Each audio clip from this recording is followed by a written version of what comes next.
Pertanyaan saya ngikut siapa itu tuh saya ngikut Pak Romi begitu. Makanya selalu saya bilang beliau itu tuh adalah guru besarnya saya, salah satu orang yang memang termasuk dalam orang ketiga. Yang pertama Tuhan Allah, orang tua, dan beliau Pak Romi tadi. Artinya kalau tanpa beliau saya tidak mungkin sampai dengan titik seperti ini. Kalau pantun rakyat itu sebenarnya kalau mau dibilang proyek dadakan Om. Saya diberi kesempatan untuk nyanyi dengan 420, Pusakata, sama yang lagi viral di Jogja, Triswaka. Ini Owen Podcast, datang duduk bora. Welcome to the Owen Podcast, datang duduk bora. Terima kasih untuk teman-teman yang sudah like, komen, subscribe ke channel YouTube. Kami ucapkan terima kasih banyak. Tuhan Yesus memberkati kalian semua. Dan untuk teman-teman yang mungkin yang baru bergabung di channel YouTube ini, saya ucapkan selamat datang, welcome to home, selamat datang di Dear Owen Podcast. Dan di channel YouTube ini akan banyak sekali mengundang artis-artis hit seperti Bapak Tua di samping. Dan kami himbau untuk selalu menjaga kesehatan, prokes. Kami di sini tidak menggunakan masker karena saya sudah vaksin kedua, begitupun beliau. Sudah. Dan di depan sini sudah ada hand sanitizer kami sudah gunakan tadi. Dan saya pikir kami tidak pakai masker biar teman-teman tahu nih, Gusten yang mana nih, di Owen Podcast yang mana nih. Oke. Dan kita sudah kedatangan, saking teman-teman sudah pada tahu siapa beliau.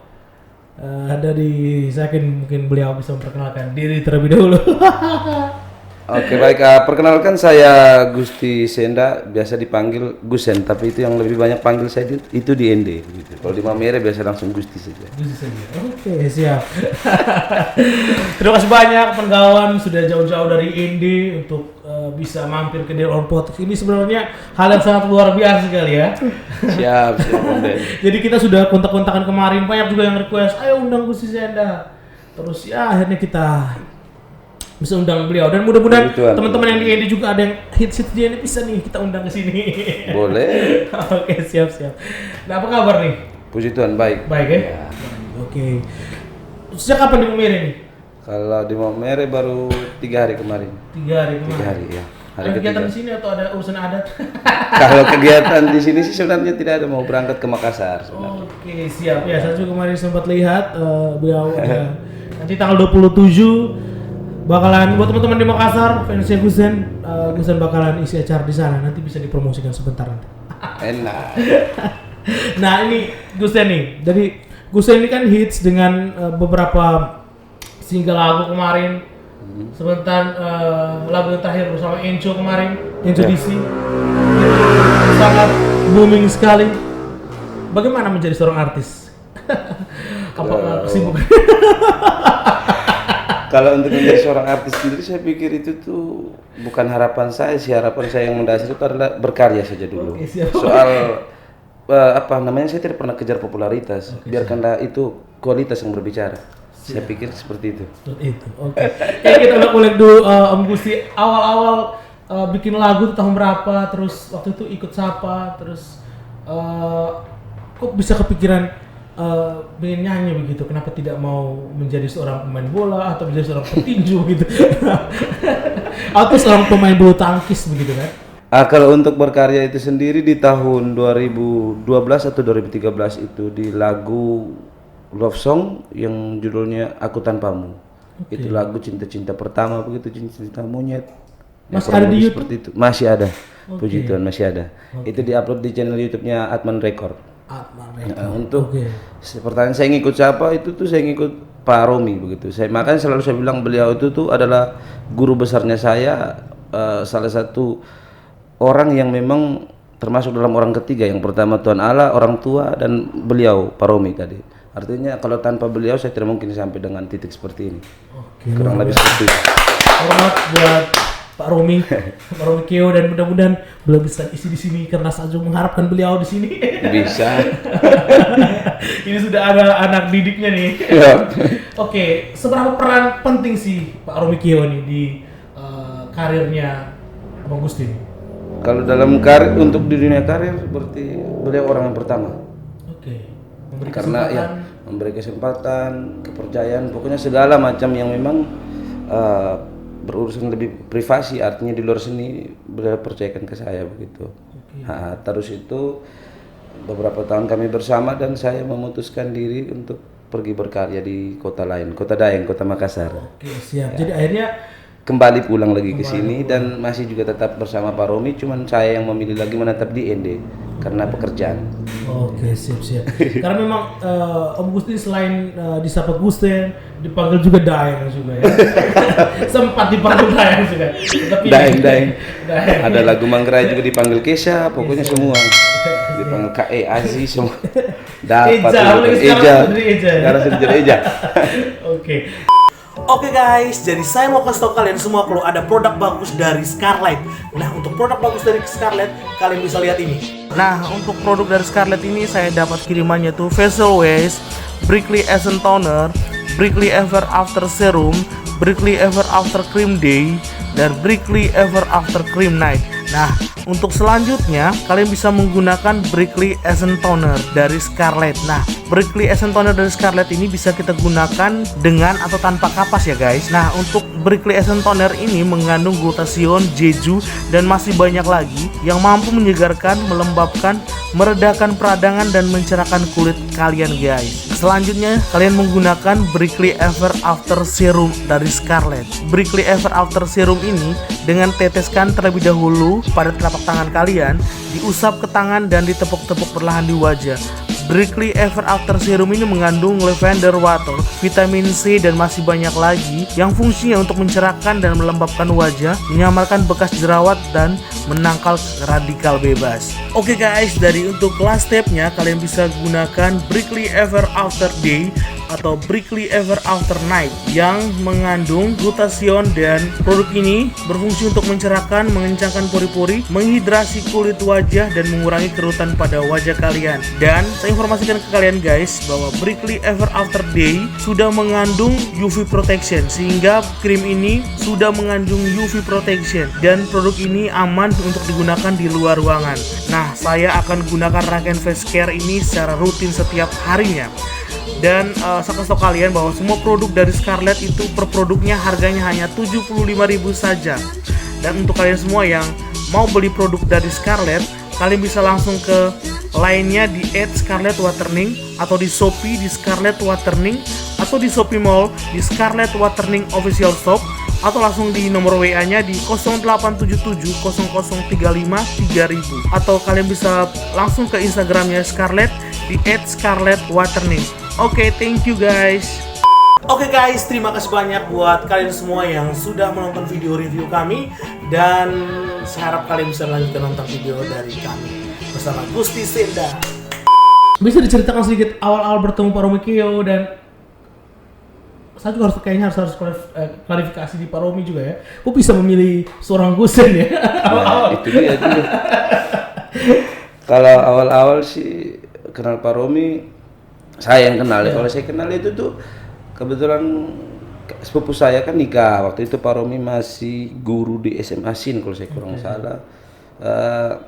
Itu guru, lalu waktu nikah beliau yang main ini keyboard. Nah, saya kenal, lalu saya dijelaskan sama sepupu bahwa beliau ini tuh bla bla bla bla, artinya musiknya oke gitu kan. Nah, waktu itu saya masih SMP. Tetapi ketika saya sudah SMA dan SMK SIN masuk, beliau mengajar di sana. Kebetulan beliau guru agama dan guru kesenian waktu itu. Saya begitu masuk, beliau otomatis tidak tahu siapa saya gitu. Tapi saya sudah kenal beliau. Lalu saya dipanggil untuk latihan core. Itu karena ada kakak-kakak kelas yang memang sudah kenal saya, sering latihan paduan suara. Jadi akhirnya di paduan suara sekolah saya ditarik ke situ. Maka dari situ mulailah kenal sama Pak Romi seperti itu. Oke, jadi lagu pertama tuh kayaknya lagu dari SMK juga ya? Lagu SMA juga? Iya, lagu sekolah dulu. Lagu sekolah. Ya. Jadi bersyukur Anda sekolah di SMA SIN. Hormat buat guru-guru SMA SIN. Guru-guru di sana. Luar biasa. Jadi akhirnya bahwa Gusinda menjadi seorang Gusinda yang seperti saat ini juga gara-gara sekolah sebenarnya. Iya. Kalau bisa dibilang begitu. Dan memang pastinya guru-guru yang sangat luar biasa seperti Pak Romi Keo ya. betul, banyak di sana guru-guru yang sampai saat ini tuh ada beberapa guru, hampir sebagian besar guru di SMK SIN tuh masih tetap support saya begitu.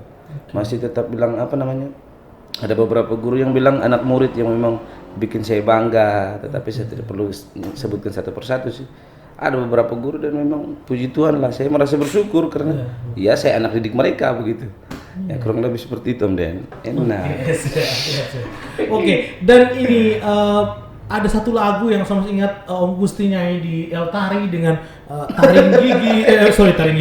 taring gigi babi. Luar biasa itu. Waktu itu menjadi anak pang dulu. Jadi waktu itu ada hiasan begitu besarnya gitu kan. Kalau waktu itu album perdananya saya waktu itu dalam album itu saya melibatkan Pak Romi sudah otomatis ke Alfred Gare. Nah itu kita satu album waktu itu. Album perdananya saya di orbitnya dari Pak Romi sih memang. Terus itu lagu judulnya Pawisare yang saya pakai segala macam. Zaman itu sih memang kalau dilihat sorry saya potong maaf. Masih ada kalungnya? Kalau masih ada, sampai saat ini masih ada sesimpan. Luar biasa. Itu kenang-kenangan. Kita foto nanti kita tampilkan di kalungnya. Teman-teman yang nonton ini nanti kita tampilkan kalungnya. Itu kenang-kenangan sebenarnya. Itu kenang-kenangan memang saya harus simpan. Di mana itu masa itu proses. Sampai sempatnya malam ini ada ya. Waduh. Tapi nanti kita tampilkan ya boleh? Ya boleh. Kalau ini masih ada. Terus itu awal saya berkarya lagu itu waktu itu kami memang belum kenal YouTube dan saya belum punya YouTube, Pak Romi juga belum punya. YouTube di Maumere itu kurang lebih mungkin baru orang-orang tertentu dan kami tidak pernah paham mekanismenya YouTube. Nah setelah keluar lagu itu 2-3 tahun baru Pak Romi mulai buat YouTube dan masukkan YouTube lagu-lagu pertama itu tuh memang lagu-lagunya saya dan beliau. Pokoknya waktu itu saya salah satu penyanyi dalam Advan Record. Jadi kalau Pak Romi butuh penyanyi pasti saya masuk ke situ Pak. Langsung dikontak. Waktu itu sih. Zaman keping kaset waktu itu ke cetaknya 1000 keping di album perdana. Bersyukur sih. Dan laku semua. Puji Tuhan habis. Oke nih Om Gus. Setelah lagu itu kan sempat Om Gusti ke Makassar, berkarya di Makassar dan sempat sama teman-teman dari Lembata juga tenar lagi lagunya Pantun Rakat. Yes, itu yang artinya banyak sekali orang akhirnya mengenal Om Gusti. Kalau Pantun Rakat itu sebenarnya kalau mau dibilang proyek dadakan Om. Itu proyek dadakan yang memang saya kenal mereka dari channel YouTube-nya masing-masing. Sementara saya belum punya channel YouTube maksudnya. Nah, saya bikin channel YouTube ini awal mula lagu Pantun Rakat. Nah, itu pun saya minta izin dari Pak Romi. Pak Romi lalu teman-teman LHC Makassar waktu itu. Dan mereka setuju kalau lagu itu nanti akan di-save channel. Sebenarnya channel lagu karya ini dadakan sebenarnya. Tidak ada harus berpikir mau viral sampai di mana, hanya karena pengen buat akun YouTube tadi. Salah satu lagu pembuka ini dan tidak pernah berpikir bahwa lagu ini akan harus sampai seperti apa, view-nya harus berapa, tidak.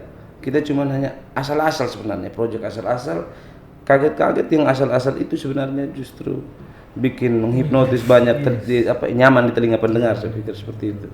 Oke, siap-siap. Karena memang saya tahu juga Om Gusti, berarti Om Gusti baru bermain YouTube baru-baru ini? Iya, setelah pas lagu Pantun Rakat itu, pas coming soon-nya 2017-18 ya? Ya, kurang lebih seperti itu. Tahun itu. Oke, jadi sebenarnya tahun 2012 sudah banyak karya dan banyak karya hanya di kepingan kaset saja. Di kepingan DVD. Oke. Akhirnya setelah itu sudah mulai banyak mengerti tentang YouTube. Akhirnya lagu-lagu yang sudah di dalam kemas konsep VCD dan DVD itu kembali diupload ke YouTube, dunia per-YouTubean. Oke, siap-siap. Memang pada waktu itu kita mungkin sudah banyak mungkin kami sih yang tidak tahu. Artinya banyak teman-teman sudah yang bermain YouTube, cuman memang waktu itu ada beberapa teman-teman juga yang mungkin belum paham tentang YouTube itu. Nah, sekarang sudah dengan sekitar 70-80-an ya?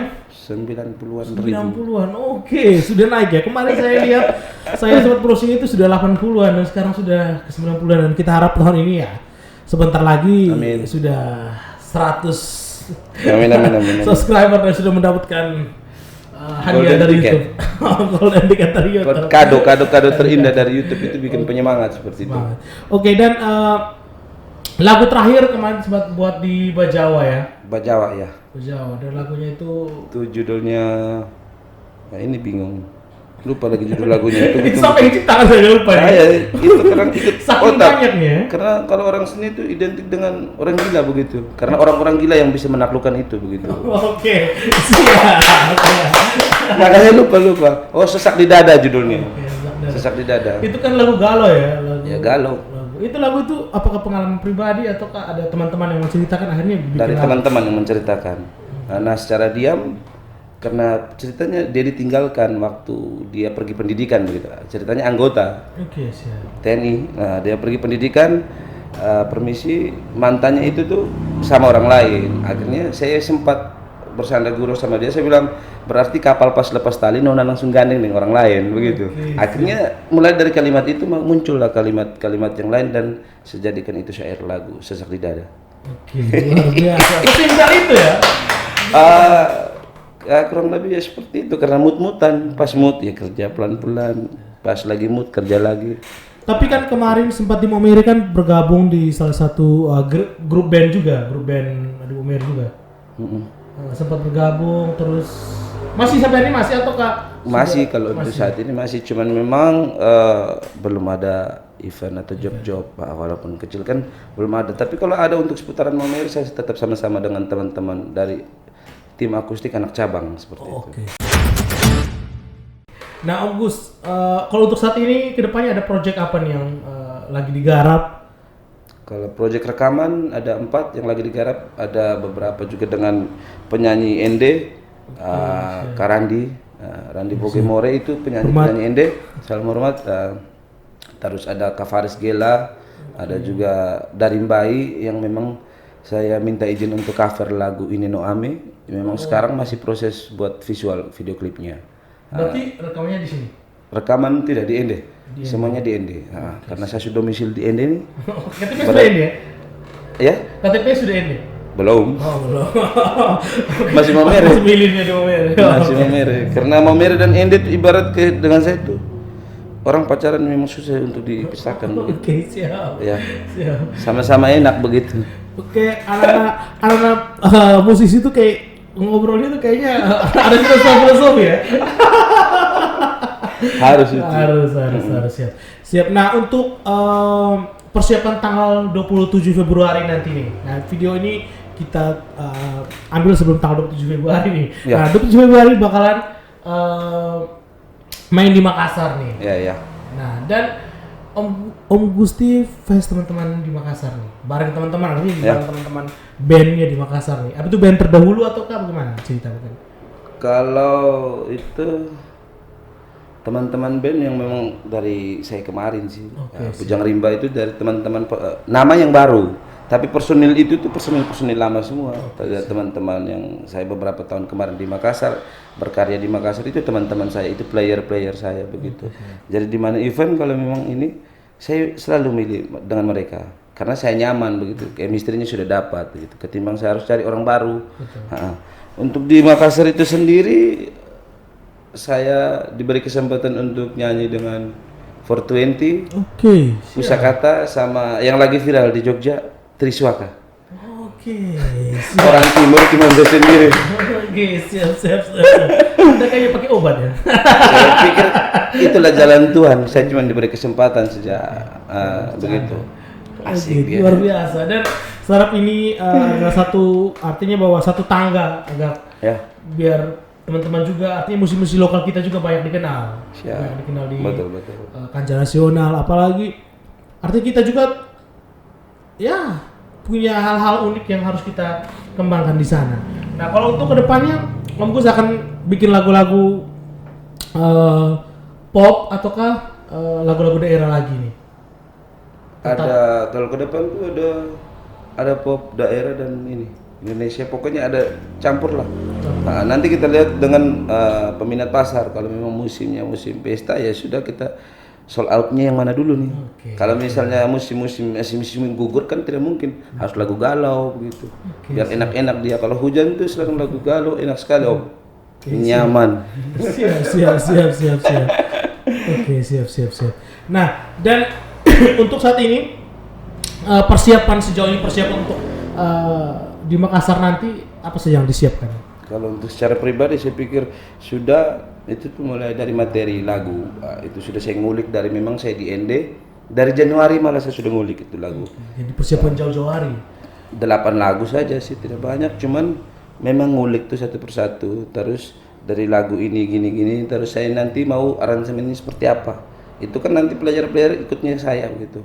Saya mau aransemen seperti ini, tetapi bukan berarti keputusan saya itu benar semua, tidak. Nanti saya dengar juga dari teman-teman masukan. Jadi kita saling memberi masukan. Nah, lalu itu kita kelop dan latihan bersama lagi. Latihan bersama untuk H-3 sebelum hari H.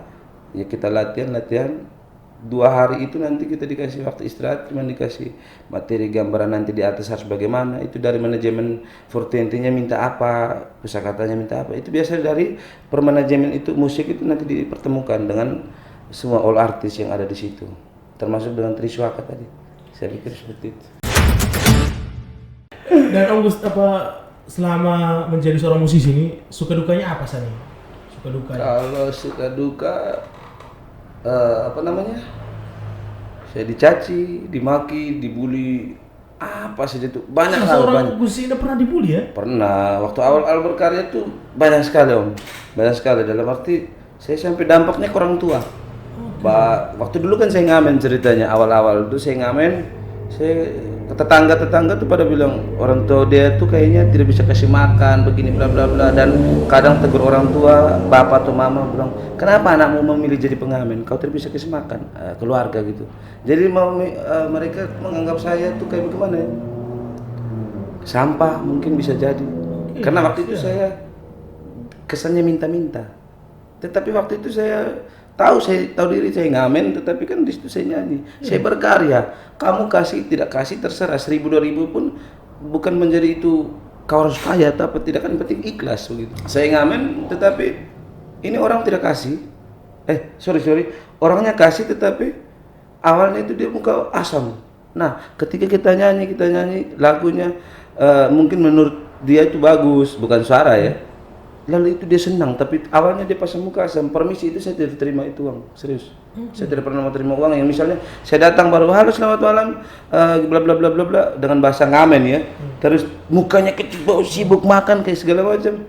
Bagi saya terserah. Di situ saya nyanyi, mungkin kalau kamu tidak bisa terima ya untuk orang lain begitu. Nah, lalu ketika dengar saya nyanyi hasil akhir dia keluarkan 5.000 bahkan 10.000 mungkin, dia kasih tidak usah. Biarkan saja dia sendiri merasa begitu. Jangan pernah menilai orang berkesing gitu. Kalau menurut saya seperti itu. Nah, artinya saya mau dicaci, mau dimaki, mau dibully, apa saja terserah. Intinya jangan mau ke surga juga bukan lewat kalian di depan rumah begitu. Saya ke atas bukan lewat sana. Kurang lebih seperti itu. Saya kembali. Siap. Nah, dan awal-awal tuh orang tua bagaimana? Penerimaan orang tua? Orang tua mendukung atau awal-awal masih belum mendukung gitu? Kalau untuk ngamen sih sebenarnya saya yang tabrak arus. Orang tua pasti larang, karena ya itu dengan tuntutan zaman dan segala macam kehidupan bertetangga, orang tuh ngomong sana sini kira-kira akhirnya orang tua ikut terpengaruh dari mereka. Sementara memang kenapa saya bilang tabrak arus, saya mau sendiri begitu, jangan atur saya, atur tuh yang mana dulu, tapi kalau ini saya punya pilihan. Nah dari situ memang betul hobi, tapi di mana itu hobi yang sudah saya jadikan pekerjaan seperti itu. Yang bisa menghasilkan cuan. Siap.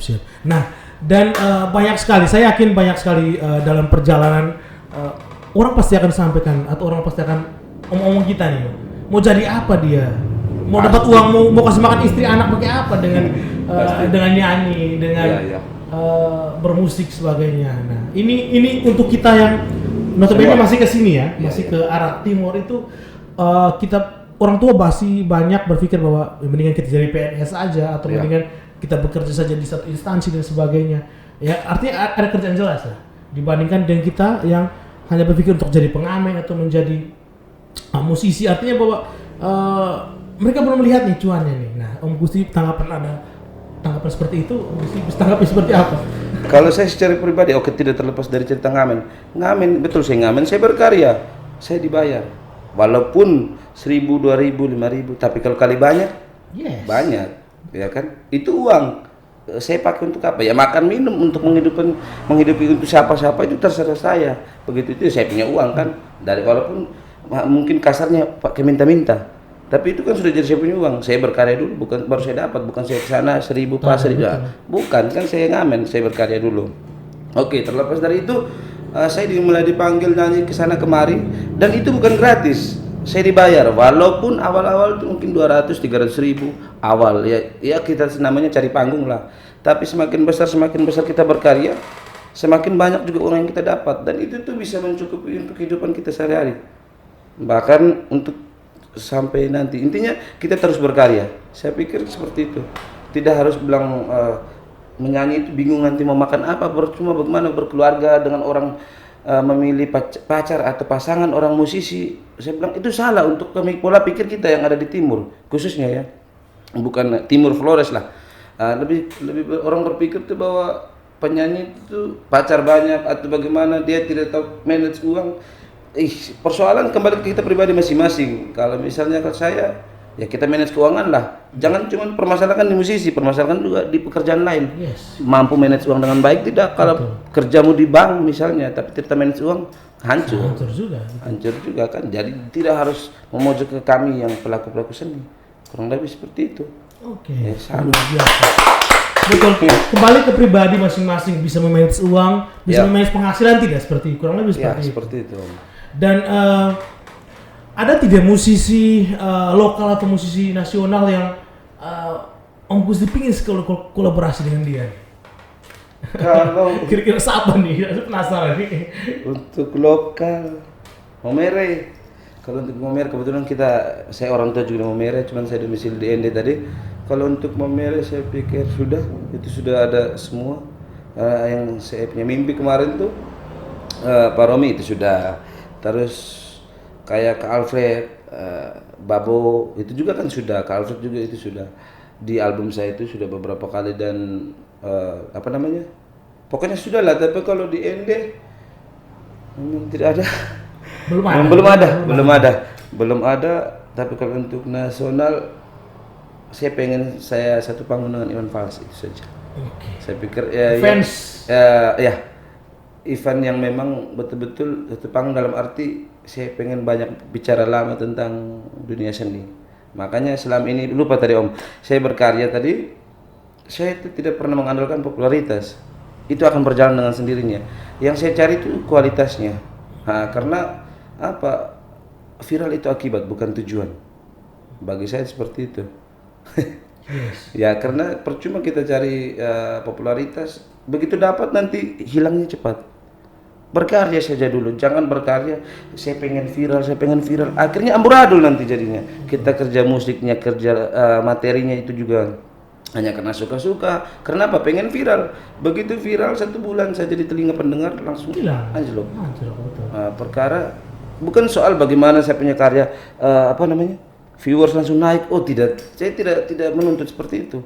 Biasa saja, tetapi saya pengen pelan tapi pasti dia biarkan proses yang berjalan. Karena saya percaya bahwa satu saat sukses itu karena saya ikuti alur, saya ikuti proses itu dengan baik. Begitu. Oke, luar biasa. Saya sangat tertarik dengan apa yang disampaikan bahwa viral itu akibat ya. Ya. Oke. Viral itu akibat bukan tujuan. Bukan tujuan, betul. Karena memang banyak sekali musisi-musisi yang saat ini kita tidak bilang bahwa lagunya jelek atau musiknya jelek, tidak. Iya.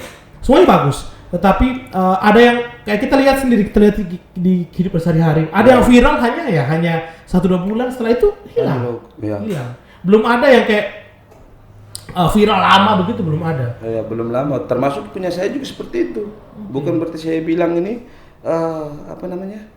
untuk orang lain. Punya saya sendiri seperti itu. Misalnya lagu terakhir kemarin sama saudara Enco DC, yang lagu Momere Kasih Ambil Lautanian itu kan di YouTube-nya Miracle 3 jutaan lebih viewersnya. Tetapi ya itu akhir-akhir ini sudah mulai menurun dan itu gejala anjlok sudah mulai nampak. Nah itu kenapa? Dan saya juga belum bisa memikirkan alasan apa ya sampai bisa seperti itu. Nah, tetapi kalau mau dari yang saya pelajari, artis-artis besar itu bikin satu karya lama, berbulan-bulan, bahkan per tahun. Itu baru di materi lirik dan musik, belum sampai di mereka buat visual dan segala macam. Itu tuh makan waktu yang luar biasa. Contoh lagunya Noah yang viral-viral, bahkan sampai sekarang terangkat lagi. Lagunya sederhana, akornya sederhana, yang nyaman buat telinga pendengar, sampai di Pokoknya Indonesia bagian mana tanya lagunya Noah atau tidak, orang belajar gitar pasti dengan akor yang standar itu. Akor mudah, tetapi kenapa itu lagu abadi? Lagunya abadi. Om Gusti juga sebenarnya pengen seperti itu. Pengen seperti itu. Oke, Artinya betul. buat satu karya itu betul-betul kita harus berpikir matang-matang, jangan hanya karena ini sudah keren, kita butuh masukan dari orang ini bagaimana, kurangnya di mana. Misalnya kita bikin lirik, saya tidak pengen pengulangan kata atau kalimat yang sama, kata atau kalimat yang berbeda tapi tujuan yang sama, maksud yang sama. Itu kan sebenarnya dicoret sebenarnya. Kalau mau dilihat dari bahasa sastra seperti itu kan sebenarnya itu tidak laku karena maksud dan tujuan yang sama, cuman beda kata, beda kalimat, seperti itu. Untuk teman-teman yang mungkin nonton podcast ini terus mungkin kedepannya pengen punya acara terus mau Om Gusti hibur teman-teman ya. Om Gusti nanti apakah teman-teman langsung hubungi Om Gusti ataukah ada manajemen yang membawa Om Gusti? Kalau untuk sekarang langsung kontak pribadi bisa di IG Gusen Project. Gusen Project, oke. Facebooknya Gusti Sinda Gusen, terus nomor WA nanti ada di bawah sini. Oke, nanti kita boleh ambil nomor ya? Boleh. Sekalian itu nomor manajemen sih. Aman manajemen saya sendiri sebenarnya. Siap. Manajemen menjadi artinya manajemen diri sendiri. Ya, gitu. siap. Oke, siap. Kurang Semoga lebih bisa seperti itu. manajemen keluarga lagi ya. Amin. Itu harapan. Oke, siap. Nah, Om Gusti ini biasanya di terakhir kali punya podcast itu biasanya kami minta narasumber kami untuk memberikan motivasi. Motivasi di sini lebih ke teman-teman musisi yang mungkin senasib sama Om Gusti, awal-awal berkarya terus masih susah cari panggungan. Di Om Gusti mungkin mereka akhirnya berpikir bahwa saya mundur atau ke maju, masih ragu-ragu nih. Om Gusti mungkin bisa kasih Oke, baik. Setiap orang itu pola pikir yang berbeda-beda, dalam isi kepala juga pasti berbeda-beda. Beda konsep segala macam itu pasti berbeda. Nama saja pasti sudah beda. Terus saya mau bilang jangan putus asa begitu. Jangan putus asa, kita terus berkarya dan berkarya. Tapi jangan lupa juga untuk bersyukur begitu. Kenapa? Saya bilang karena tanpa campur dari tangan Tuhan kita tidak mungkin seperti ini. Jadi memberi atau bersyukur itu jangan tunggu kita kaya. Kapan? Persoalan saya tanya kapan kau kaya? Kan saya juga tidak bisa jawab kalau ada pertanyaan yang tanya ke saya. Dengan kehidupan masih begini, kapan saya kaya? Ya kalau menurut saya tidak kaya di harta, setidaknya kaya iman lah. Ya kan saya punya kaya iman begitu, memberi begitu, bukan harus tunggu sukses. Berkarya, mari kita sama-sama berkarya, tapi dalam arti tidak usah berkarya mengunculkan karya orang lain begitu. Kita saling support sebenarnya. Kita sama-sama pelaku seni. Dunia YouTube itu bukan siapa punya bapak punya atau siapa punya. Itu di Amerika sana. Jadi kita tidak usah kucilkan teman-teman bahwa ini karya bukan, kita saling support. Kurangnya di mana? Harusnya kasih misalnya masakan, kurangnya bumbu apa kita kasih masukan. Oh, kurangnya di sini mungkin bla bla bla. Ya sudah kasih masukan buat dia sehingga kita tuh include bahwa orang luar tahu, orang bagian Indonesia Barat dia tahu Timur kompak ya. Nah, ternyata begitu. Itu rahasia awalnya sebenarnya. Kurang lebih dari saya seperti itu, Om Ben. Oke, terima kasih banyak. Dan untuk teman-teman semua, kalau memang mau rekomendasikan teman-teman untuk kami ajak di podcastnya kami, bisa komen di bawah, terus tulis nomor HP-nya atau nomor kontaknya kami harus hubungi. Dan pergaulan untuk Om Gusinda, sukses juga. Amin. Untuk tanggal 27 Februari yang akan datang. Semoga acaranya sukses dan mudah-mudahan itu sebagai tangga atau batu loncatan Om Gusti bisa naik kelas. Amin. Kan bisa bergabung dengan teman-teman musisi dan mudah-mudahan kita doakan suatu saat nanti bisa satu panggung dengan Om Iwan Fals. Amin. Yang melegenda itu. Oke, pergaulan Tuhan Yesus memberkati kita semua. Amin. Ini Owen Podcast, datang duduk borak.